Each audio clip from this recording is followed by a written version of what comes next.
and welcome to the latest Nomura podcast. My name is Andy Chater, Fixed Income Product Manager at Nomura. Today we're going to be talking about a note that the Nomura Global Economics team have put out, Global Forces, Central Banks and the Return to Normal, the first in a planned series of notes. I'm happy to be joined by Andy Cates, who's Head of Developed Market Economics here at Nomura.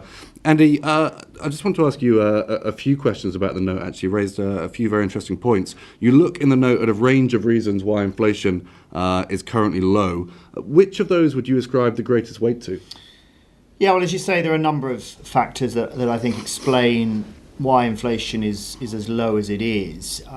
We mention in the note things like the globalization of the world's product and labour markets. We mention new technologies and the degree of competition that they're rendering. We mentioned aging demographics. We mentioned, in a cyclical sense, heightened regulation and the degree to which that's, shall we say, sapped economic growth. But I think the most important of those is, to some extent, the first that I mentioned, namely the globalization of labour markets.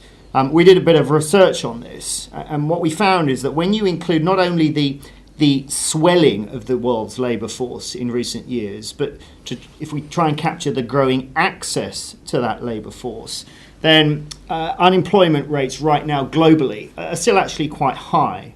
And if you look at those relative to longer term averages, the degree of slack in the world's labour markets right now is quite ample. And that in turn explains why employees are finding it very hard to bid wages up.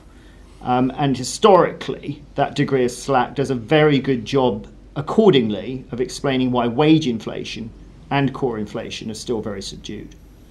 And as a corollary to that, I guess, you talk about, finally, developed market capex is picking up post-crisis. What implications do you think that's going to have going forward?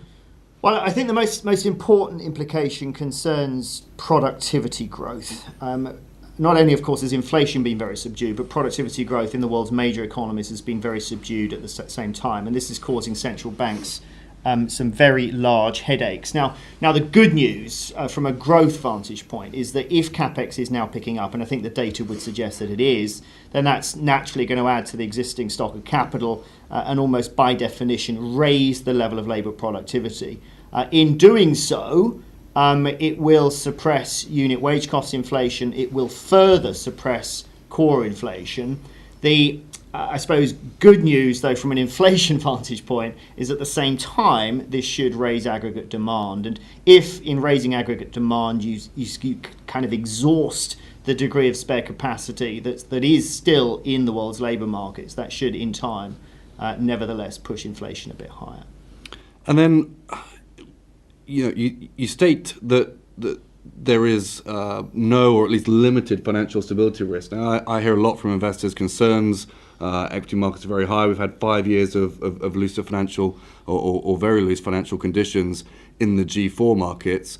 What kind of gives you this confidence that we don't have those risks around? Well, I mean, I wouldn't suggest there are no financial stability risks. I certainly would suggest there are some. There are always some, contingent, obviously, on the state of the world and the shocks that hit the global system.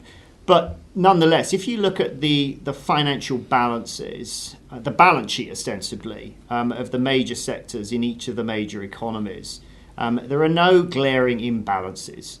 There's been a lot of debt deleveraging, of course, over the last several years. That's put the balance sheets of these major economies on a much sounder footing. There are no financial deficits right now in either the household sector accounts or the non-financial sector accounts in any of the major economies.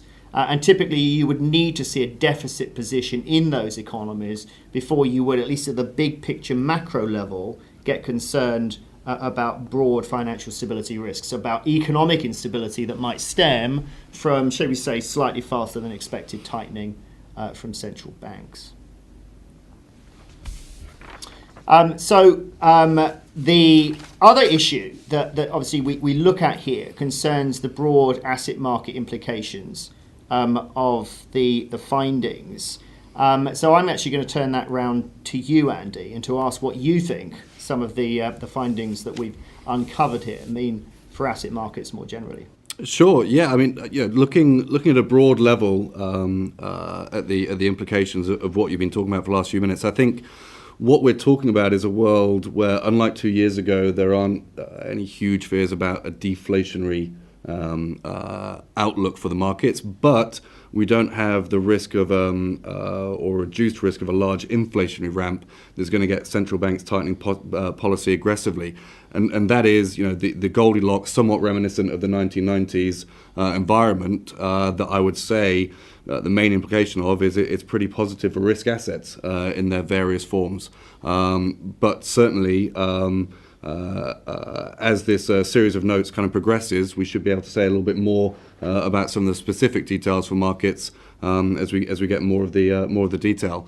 And on that note, I will close it down there. Thank you very much indeed, Andy, for joining me. Thank you all for listening, and we look forward to coming back to you soon as we have more to say. Thanks.